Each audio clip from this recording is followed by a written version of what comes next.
Our look at the dynamic routing protocols. So last week we've already looked at the intra-domain routing protocol using the distance vector algorithm. So the specific routing protocol nama dia RIP. So this week kita akan tengok the link state routing pula. Maksudnya dia gunakan algorithm about the link state, and the particular protocol using this algorithm is called OSPF. Okay, so link state routing is a little bit different from distance vector. Kalau distance vector, setiap router dia hanya perlu tahu dia punya neighbor. Jadi dia akan paskan dia punya routing table kepada neighbor dia dan dia dapat routing table neighbor dia sendiri, which are directly connected. Untuk link state routing, if each node in the domain has the entire topology of the domain, maksudnya dia juga tahu sesuatu router, dia kena tahu semua node yang ada dalam satu OSPF domain. Then kalau dia nak ke sesuatu destinasi, dia juga kena tahu dia perlu lalu node-node yang mana. Okay, kalau distance vector dia tahu, oh lepas ni saya nak ke router mana, itu sahaja. Lepas tu router yang seterusnya akan cari jalan. Tetapi berbeza sikit dengan link state, dia first of all, before dia figure out the best path, dia kena tahu dahulu keseluruhan topologi. Okay, so keseluruhan topologi maksudnya how they are connected, including the type, sebab dia nak kira metrik dia. Dia kena tahu what is the link type, sebab setiap link type tu ada berbeza cost dia. Okay, then the condition of the links maksudnya whether it's up or down, so that dia pilih jalan yang hanya up sahajalah. Okay, then dia kena tahu list of nodes, then semua node-node yang dia perlu lalui. Okay, so selepas tu bila dia dah dapat information semua ni, maksudnya the whole topology, then dia akan gunakan Dijkstra algorithm untuk calculate the best path kepada setiap destination. Okay, so this is a conceptual diagram lah, macam mana setiap router view router-router yang lain dalam dia punya routing table. Jadi seolah-olahnya setiap router, for example A, dia ada idea dah kalau dia adalah A, sebelah ni siapa, ni siapa, ni siapa. Okay, so semua path yang perlu dilalui tu mesti dah ada dalam dia punya knowledge lah. Knowledge tu macam mana dia, cara dia, nanti dia akan tukar message lah, like we've seen before dengan RIP. Tapi untuk distance vector, so dia request dan reply hanya the cost already. Kan dia dah tahu berapa cost untuk setiap destination. So untuk yang ni dia perlu ambil tahu dahulu semua neighbor-neighbor dia, link ni jenis apa dan berapa cost. Then dia akan buat calculation. Okay, so seolah-olahnya kita panggil ni state of links lah. Okay, bila dia kata dia tahu semua tu, dia kena tahu ini on ke tak, cost dia berapa, ni lalu dekat router mana dan seterusnya. So macam mana dia buat the building of this state of link ni. Okay, so kita panggil state of link ni dengan nama link state packets. So dia adalah sejenis a special type of packet dalam link state routing protocol yang kita create, yang kita hantar or exchange between the routers untuk sebarkan information, the state of the link ni. Okay, so setiap router dia akan create the link state packet and it is flooded ataupun dia broadcast lah. Okay, so kita hantarkan kepada semua router-router yang lain. Okay, so bila dah hantar kepada router yang lain, maksudnya setiap router akan ada the whole topology lah. Alright, so daripada the whole topology ni, barulah dia gunakan Dijkstra untuk form a shortest path tree. Okay, shortest path tree maksudnya konsep dia lebih kurang samalah point dia macam distance vector, which means kita nak cari jalan yang paling cepat ataupun paling dekat ataupun kos yang paling rendah untuk sesuatu source nak ke semua destination yang ada dalam dia punya domain. Okay, so what is included in the link state packet? So you have the node ID ataupun router ID, then the list of links which is your kabel lah seolah-olahnya. Okay, so itu kita panggil kabel link, a sequence number and also age. So age adalah timer untuk kita tengok validity of this path, sama ada dia masih valid ataupun tak. Okay, and then LSP generation dia seperti dalam distance vector, maksudnya berapa lama, berapa kali kita update. So ada dua lah.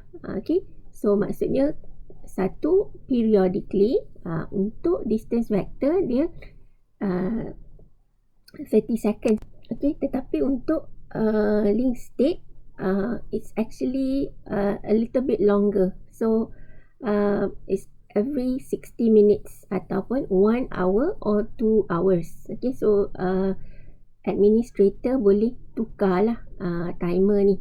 Okay, ataupun yang normal LSP generation adalah when there is a change in the topology of the domain.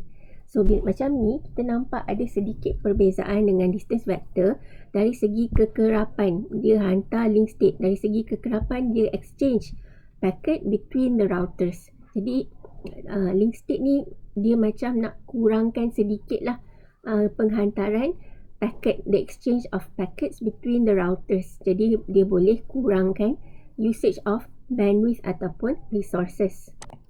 Okey, kita tengok sikit pseudocode ataupun langkah lah, cara-cara, the steps for this algorithm to figure out the shortest path cost ataupun the tree structure.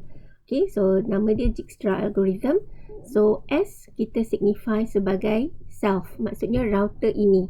Okay, then kita nak kira daripada router ini, daripada S ke semua node yang lain. Okay, so if I is a neighbor of S, that means kita mesti cari those routers which are directly connected to kita dahulu. Alright, then barulah kita kira dia punya cost. Cost ni dapat daripada link state packet tadi kan. Okay, kalau bukan neighbor, jangan kira dahulu. So kita declare dia sebagai unreachable. Okay, jadi kita nak buat step by step lah. Cari dulu the nodes that are considered as neighbors and kira cost dia. Then macam biasa, cost ke diri sendiri dikira sebagai kosong. Okay, next, bila dah identify kita punya cost daripada diri kita kepada directly connected node, then kita nak move lah daripada directly connected node tu kepada semua neighbor-neighbor dia pula. Right, then dia akan cari the minimum of all the distance between all the nodes, then daripada nodes tersebut ke distance yang seterusnya, maksudnya distance yang directly connected kepada neighbor tu. Once we find the minimum, kita naik balik dekat sini, include in the path. So that means router tu dia mesti tahu daripada diri dia what is the next router, then after that what is the next router connected to that particular router. So dia ambil yang paling minimum. So U kan maksud dia union, so include all the minimum cost without repeating, to make sure that kita betul-betul cari cost yang tidak berulang.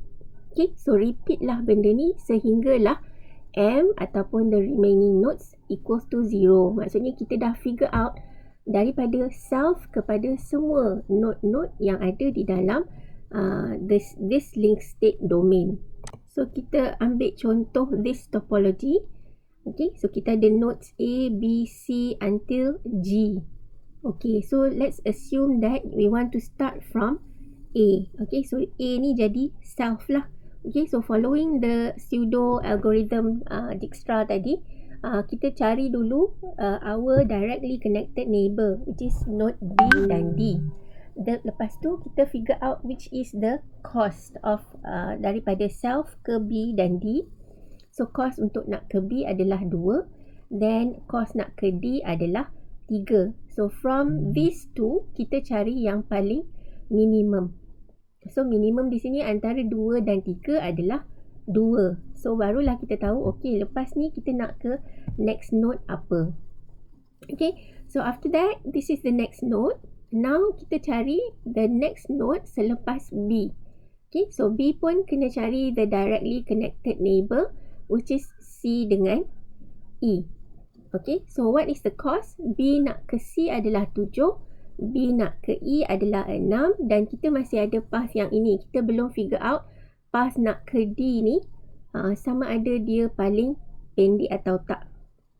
Okay, so antara 7, 6 dan 3. What is the minimum? The minimum is D lah, 3 cost dia. Jadi kita dah jumpa jalan terpendek. So now we have the shortest path to B definitely is 2 and the shortest path to D definitely is 3. Okay, sebab dia pun directly connected. Alright. Okay, so after that between 7 and 6, which is the most minimum, so it's 6. So now we found the shortest path to E, which is melalui B. Okay, so now kita dah tahulah. So ni cost dia 6. Alright. Next, kita tengok directly connected to B masih ada satu node which is C, cost dia 7. Then directly connected to E ada node F which is cost dia 8. So we find the minimum between 7 and 8. Right? So it is 7 lah. So now we've already found the shortest path from A to C as well. And the cost is 7. Next, kita cari pula neighbor C, which is G, and also neighbor E masih belum figure out. It's F. Alright, so pick the minimum between 8 and 10. It's definitely 8. And finally, we find the shortest path to G, which is 9. So now dia punya M ataupun next node adalah kosong lah. Kita dah jumpa the shortest path to all other nodes from A along with the cost. Okay, so untuk practice, you boleh juga compare with the same topology, but now starting node adalah C. Okay, so here you can try sendiri mengikut proses Dijkstra algorithm and then comparekan dengan jawapan dia lah. Right, so ini dia bagi routing table untuk A, then you try to come up with the routing table for C. Next, kita tengok the actual dynamic routing protocol yang implement this Dijkstra algorithm ataupun link state ni. Okay, so nama dia adalah Open Shortest Path First. Okay, or OSPF. Okay, so bila dia nama Open Shortest Path First, this is an open standard. Maksudnya tak kisahlah vendor apa, company apa yang keluarkan router, it should be understood by all these routers. Okay, so this OSPF dia implement algorithm yang menggunakan link state. Okay, alright. So tadi kita sebut mengenai domain, maksudnya semua router dalam domain yang sama. So ini kita refer sebagai NAS lah, right? Masa awal chapter ni saya dah terangkan mengenai apa maksud dia AS. Okay, so this is one example topology dalam satu autonomous system ataupun AS. Okay, so satu kita kena faham dalam autonomous system ni dia mungkin besar. Okay, jadi mungkinlah router ni dalam geographical area, mungkin dalam benua yang berbeza. For example, here could be Asia, here could be the Americas, and then kat sini mungkin dekat the southern hemisphere katakan. Jadi maksudnya OSPF ni dia boleh span across a large network. Okay, so let me compare this to what you have seen before. For example, RIP, dia punya maximum dia, hop count adalah 16. Lepas 16, dia consider unreachable, kan? Jadi, kelemahan dekat RIP ni, ataupun distance vector particulars RIP ni, dia tak boleh span across a large number of nodes. Jadi, tak sesuai lah digunakan untuk company yang besar.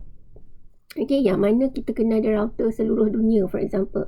Tapi dalam OSPF, okay, dia support keadaan ini. Maksudnya router-router ni boleh span a lot across a large area. Jadi, macam mana kita nak bantu untuk preserve routing information ni kalau dia kena lalu banyak router, kan? Mungkin menggunakan banyak bandwidth dan juga mungkin lambat.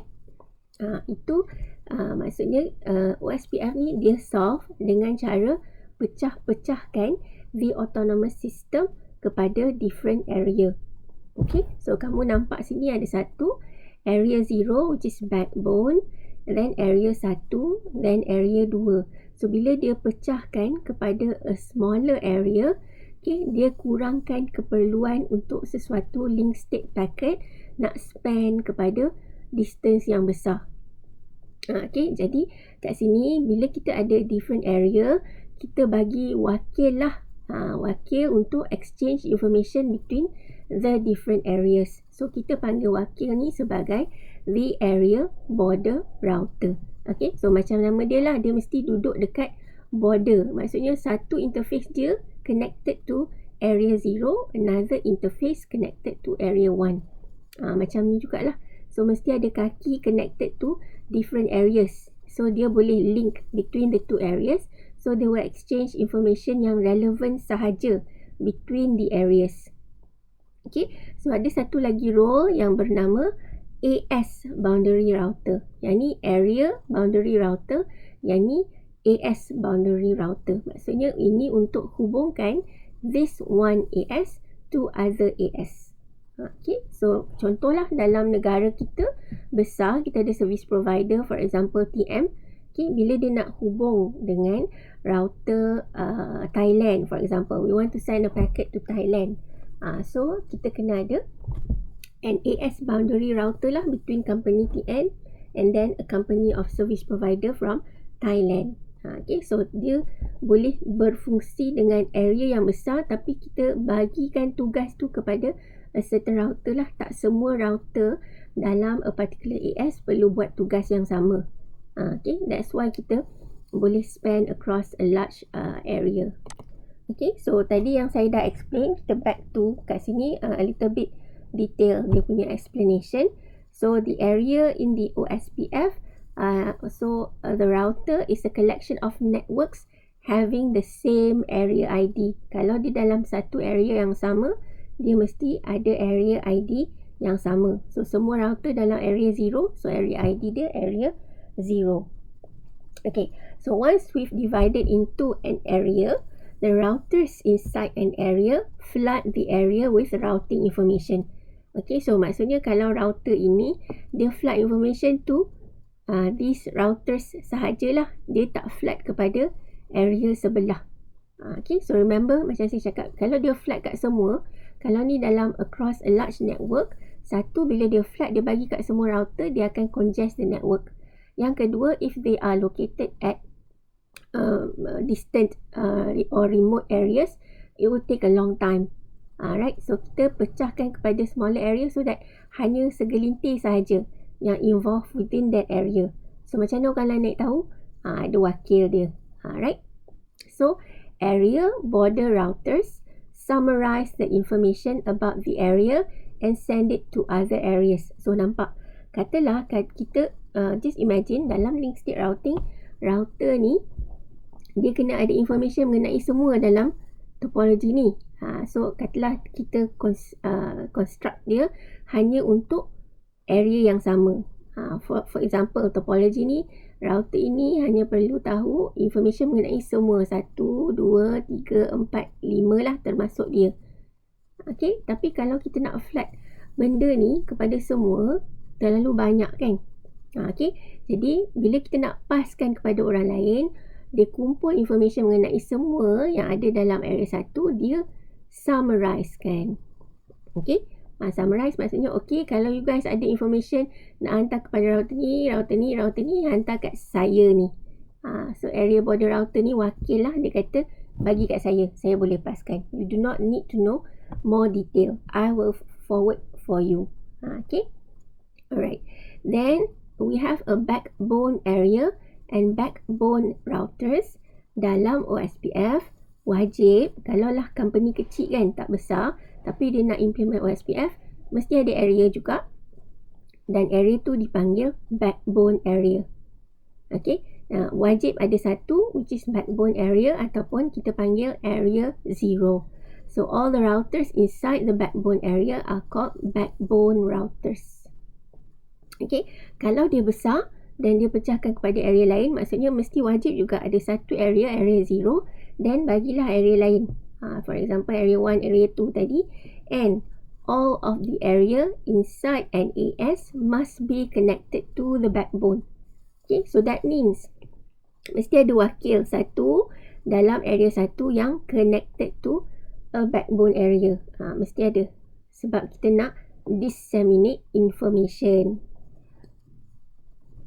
Okey, kalau dari segi fizikal, router yang dalam area 1 ke area 2, 3, 4, 5 tu tak boleh. Tak boleh directly connected.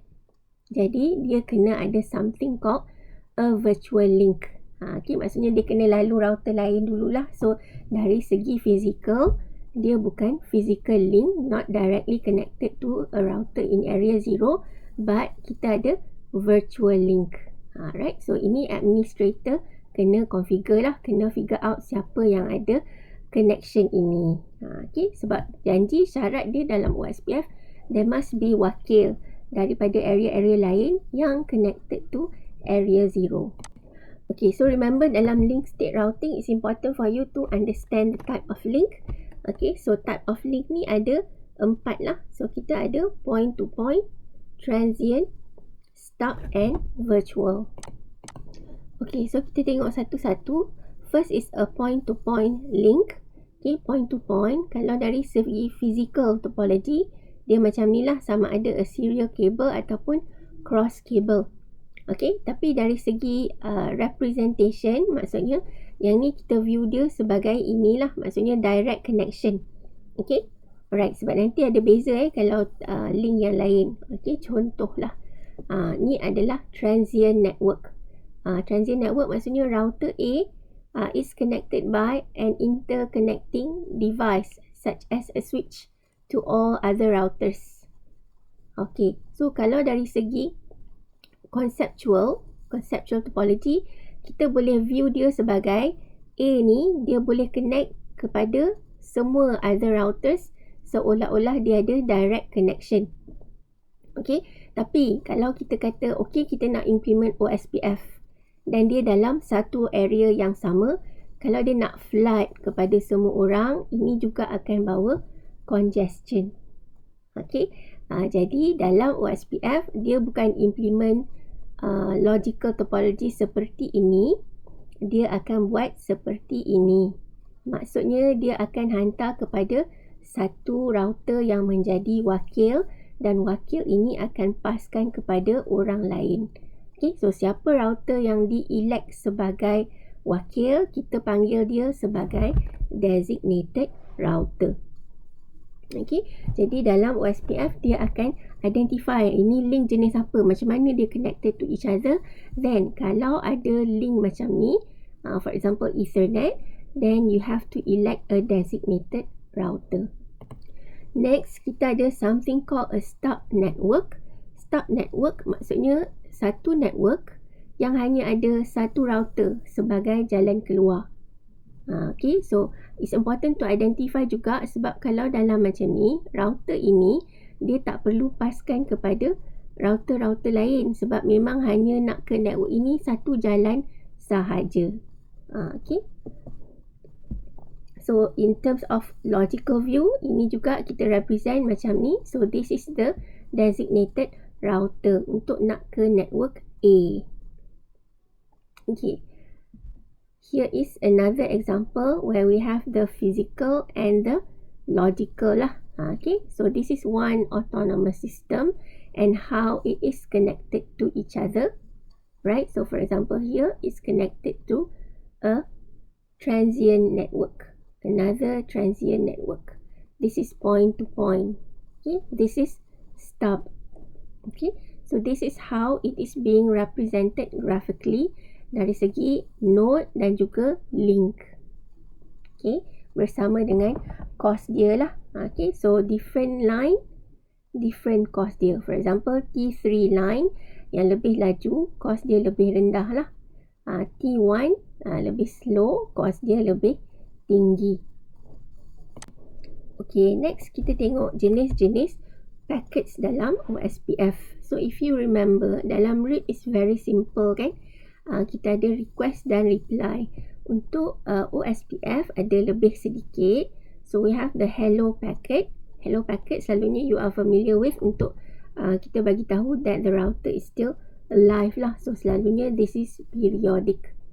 Then kita ada database description, then link state request and link state update. So ni connected to each other lah. Dia request, dia pun reply dengan update. Tapi dalam link state update juga ada beberapa jenis update. Okay, so we have router link, network link dan seterusnya lah, which we are going to look at. Right? Then also we have link state acknowledgement. Maksudnya dia mesti make sure kalau sampai dia acknowledge to just give news lah, nak bagi tahu dekat sender saya dah terima information yang awak bagi. Okay, so kita tengok pula the OSPF header. So this is a common header. Maksudnya semua packet ni dia akan ada common header ni. Alright, so this is 24 bytes. Okay, and then dekat type ni dia bergantung type apalah. Maksudnya hello ke, database description ke, ataupun seterusnya. Okay, so the next field first lah sebenarnya, tapi saya sentuh type dulu tadi. So version, OSPF setakat ni ada sampai version 3. Maksudnya OSPF version 1 dan 2 untuk IPv4, version 3 untuk V6. Okay, so type tadi saya dah cerita. Maksudnya we have different types. So kita ada 5, value dia 1 sampai 5 lah. Okay, next is message length. So this is the length of the total message. Okay, nanti kita tengok ada length dia variable sebab mengikut jenis update. Right. Then kita ada source IP address. This is the IP address of the router that is sending the packet. Okay. Then kita ada area ID. So like I said, semua router dalam area yang sama akan ada ID yang sama. Okay. Then kita ada checksum. Checksum is for error detection. Okay, kalau untuk IP, error detection dia untuk header sahaja. Kalau untuk OSPF, checksum dia adalah untuk error detection from the header up until semua message length itulah. Okay, alright. Then authentication type. So maksudnya OSPF dia support authentication. Okay, that means kita boleh buat password bagi sesuatu router tu. Bila dia nak hantar update, dia mesti match password dia dengan dia punya neighbor. Pasal apa? Sebab paket-paket yang dihantar between the routers untuk OSPF ni juga adalah berpotensi untuk kena security breach. So ada router yang mungkin menyamar, rogue router yang hantar link state packet update yang palsu. Untuk kita prevent, we can, so this is optional usually, we can buat authentication. Jadi authentication tu dia support bermacam-macam type lah. Maksudnya hashing ke, ataupun dia punya algorithm tu algorithm apa, dan the actual password tu ataupun the actual security key ada dekat authentication. Okay, so next kita tengok dulu link state update. Sebenarnya ada paket yang lain, tapi yang paling important, yang essential dalam OSPF is the actual link state update packet lah. So kita tengok dulu. So the format of the link state update packet adalah, first dia letak the OSPF common header. Okay, so that's 24 bytes dan type dia 4 lah. Alright. Okay, so tadi kita kata this is message length and it's variable. Right, so it depends on what the entry that the router wants to send.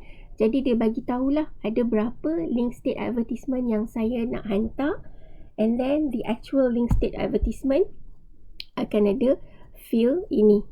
Okay, network link ke, router link ke, summary link ke, atau sebagainya. So this will be repeated depending on the number of link state advertisements that particular router wants to send. Okay, next is link state type. So link state type balik kepada yang ini network link, router link, summary link dan sebagainya. Next is link state ID. Link state ID bergantung kepada link state type lah. So ada jenis-jenis dia. Okay, maksudnya kalaulah pakai router link, jadi dia kena ada IP address of the router. Kalau adalah network link, this will be the IP address of the designated router dan seterusnya. Okay. Alright, advertising router macam nama dia lah, dia di-advertise daripada siapa. Okay, so then we have link state sequence number. Alright, so this is done also by the router, it's generated by the router. Okay, and then kita ada link state checksum. Okay, so ini ada algorithm dia tersendiri lah untuk calculate the checksum. For now kita just tengok dahulu. Alright, and then length is the length of the whole packet. Okay, so this is particularly for a link state advertisement. Okay, so back to this link state type, link state ID. So the value is here. You can refer back mengikut apa jenis link state type. Okay, so tadi saya dah sebut satu IP of the router or IP of the DR, designated router. Yang lain adalah yang seterusnya. So ni contoh lah, the topology yang ada different types of links. So we have a point-to-point, a transient network, a stub network, and also a virtual link. So ni example of a router link LSA. Okay, so router link tadi kat sini kan. Ni IP address of the router ni. Okay, so let's look at one example lah. Okay, so the format adalah kita ada the common header. Okay, and then the number of advertisements. Okay, and then we have the LSA general header, right? And then kita ada the number of router links. Okay, so yang ni reserved. Then kita tengok based on topology ini. Okay, this is the true router. So router ni nak hantar all the links, right? So let's assume that we have 4 different type of links. Jadi dia akan repeat ni 4 kali lah. Right? So we have the link ID and the link type. Maksudnya mengikut jenis ini. Point to point, transient, stub dengan virtual. Alright? So link type ni kita tengok nanti. Okay? Then kita tengok metric. Metric for type of service. Okay? So usually this is seen as 0 lah kalau tak ada quality of service. Okay? Dan sebenarnya kita nak tengok yang penting adalah metric ni. Berapa metric untuk this type of link. Okay? Sebab yang penting metric ni kita akan guna untuk calculate the overall cost. Okay, so yang panjang ni mungkin kamu boleh concentrate untuk link ID, link type dan juga metric. So link type tadi, this is the example lah. Okay, so link data, link identification dengan link type yang di sini, okay, refer kepada table ini. Okay. Okay, so kita tengok lagi sekali contoh another topology. Okay, tadi dia tunjukkan semua type, semua link type. Sekarang kita tengok one example where we have one router and dia ada 2 jenis yang sama, which is point to point, and then ada satu link stub network. Alright, what would be the link state? LSA. Okay, router link LSA. Okay, so dia bagi number of links 3, okay, and then link ID, okay, back to this table. Point to point is the address of the neighbor router. So this is the topology. Jadi neighbor router adalah 10.24.9.11 and also 10.24.8.10, right? If I'm not mistaken lah, kita tengok 8.10 dengan 9.11. Okay, next type dia samalah 1 dan dia punya metric adalah 4 dan 6. Ni mengikut topologi ni, 6 dan 4. Okay, right? So untuk type yang stub ni, maksudnya stub kita gunakan network address of the router.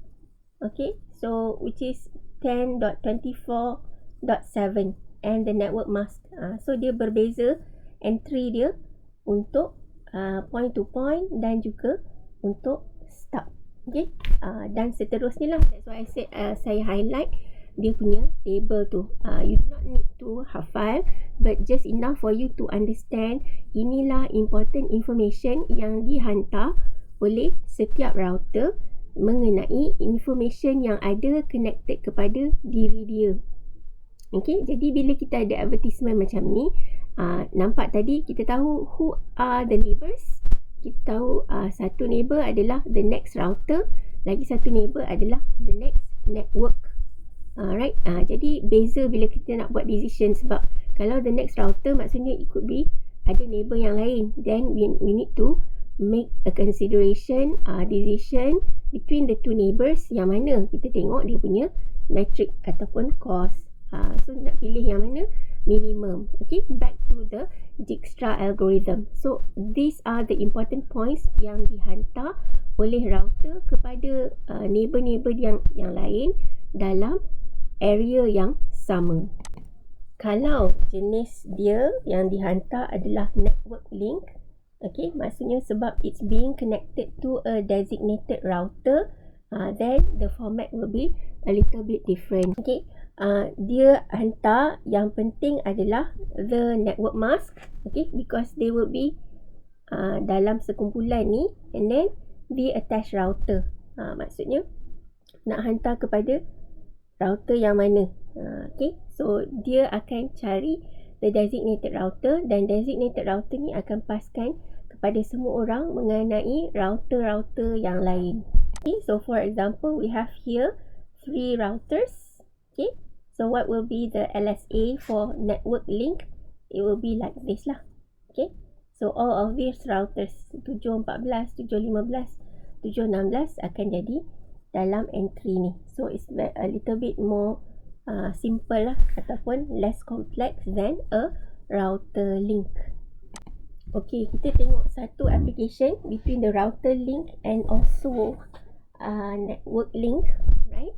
So in figure 11.39, which routers send out router link LSAs?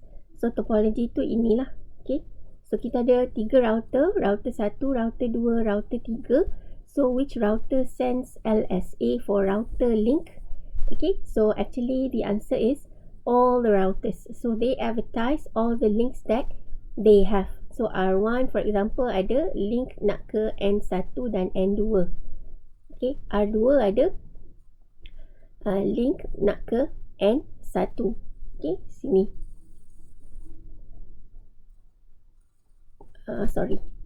Router 3 has 2 links, N2 dengan N3. Okay, so yang ni sepatutnya N2 ni N2. Okay, so that's one example application lah, enough for you to know macam mana nak guna router link tu. Okay, next question, which routers send out the network link? Okay, so in terms of network link, kena tengok pula jenis. Ni stub, yang ni transient network, yang ni stub. Okay, so for example here answer dia for N1 is done by R1. Okay, so if you look at the topology, memang network ni attached kepada router 1 sahaja. So basically it's a stub. Siapa nak wakilkan dia? R1 lah. So R1 is called the designated router for this stub network. Okay, then for N2, it can be either R1, R2 or R3. Okay, because this is a transient network. Okay, so it depends on which router is elected as the designated router. So nantilah kita tengok ada algorithm sebenarnya nak pilih designated router. But for now, enough for you to know that hanya satu je router yang akan advertise N2. So untuk N3, okay, so dia pun stub network lah. Okay, so it's done by R3. Okay, so we've looked at router link, network link. Now kita tengok summary link. Okay, so in particular, summary link ni is basically what we want to summarize and then paskan to the next area. Okay, so tugas ni selalunya dijalankan oleh area border router. So this is the format. Okay, so we have the network mask. and then the type of service and metric. Okay, so kenapa simple sangat? Sebab it's basically a summary. What the outside area wants to know adalah berapa kos nak ke sesuatu network. Jadi for example here R1, okay, so dia ada information mengenai area 0 and also area 1. Let's say dia nak advertise, okay, information mengenai area 0 kepada area 1. What area 1 needs to know adalah saya nak ke network mana kan. For example, dia attach to network 1. So area 1 hanya perlu tahu, okay, kalau saya lalu R1 nak ke network 1, berapa kos. Jadi yang penting di sini adalah network mask dan metric. Dan kalau ada quality of service lah ataupun type of service. Jadi kalau dia ada information mengenai banyak network di sini, okay, dia hanya hantar summary lah, maksudnya berapa kos kepada that particular network. Alright. So kita ada juga lagi satu summary link. Okay, ini dihantar oleh boundary router. Maksudnya the outside world nak tahu mengenai information dalam autonomous system ini. Okay, so konsep dia tak letak network mask sebab kita nak match all. Okay, jadi dia letaklah metric untuk setiap network yang attached dengan the boundary router.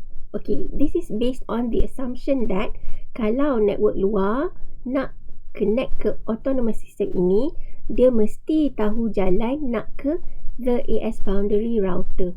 Okay, so dia tak perlu define the network mask lah. Maksudnya router yang ini dia dah tahu jalan nak ke sini. Jadi the boundary router hanya perlu letak all zeros to make sure all the networks created by the autonomous system itself ada dalam tu.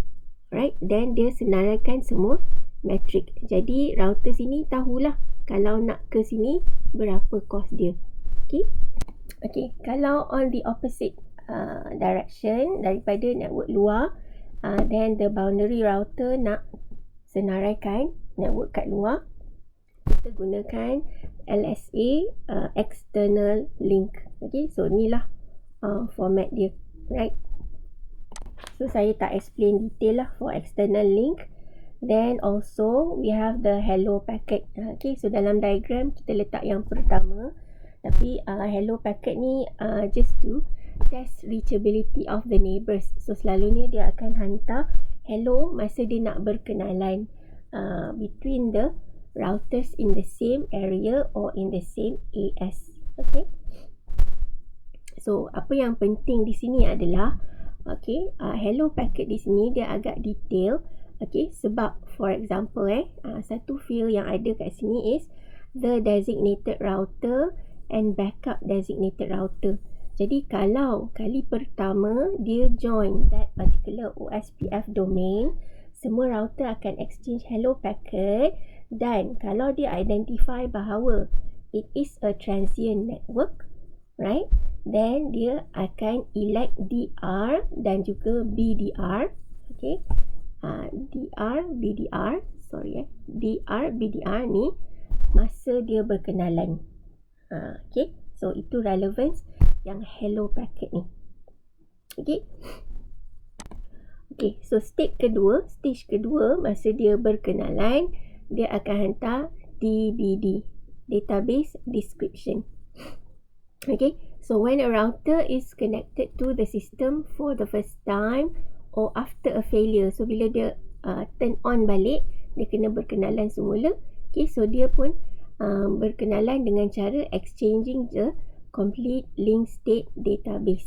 Right, so state ini sebenarnya ada yang lebih detail bila kamu belajar ITT542 dan seterusnya ITT651. Alright, so enough for us to tengok dahulu secara general lah yang ni. So saya tak terangkan lebih detail, tapi ni digunakan semasa all these routers berkenalan. Okay, then we have a request packet. So macam nama dia request, kalau dia link ada yang down, okay, dan dia nak update yang baru, dia akan request lah. Okay, alright, then all these packets are encapsulated in IP datagram. So if you must remember, OSPF, RIP, semua ni dekat network layer untuk dia communicate with each other. Walaupun dia kat network layer dan dia ada header sendiri, dia masih kena encapsulate dengan IP header. Alright, so that's the gist of all the dynamic routing table. Dia ada packet header sendiri, tetapi lepas tu kita kena encapsulate dengan IP header supaya dia boleh communicate. Dia ada information mengenai source and destination IP address. Okay, alright, so that's it for link state algorithm.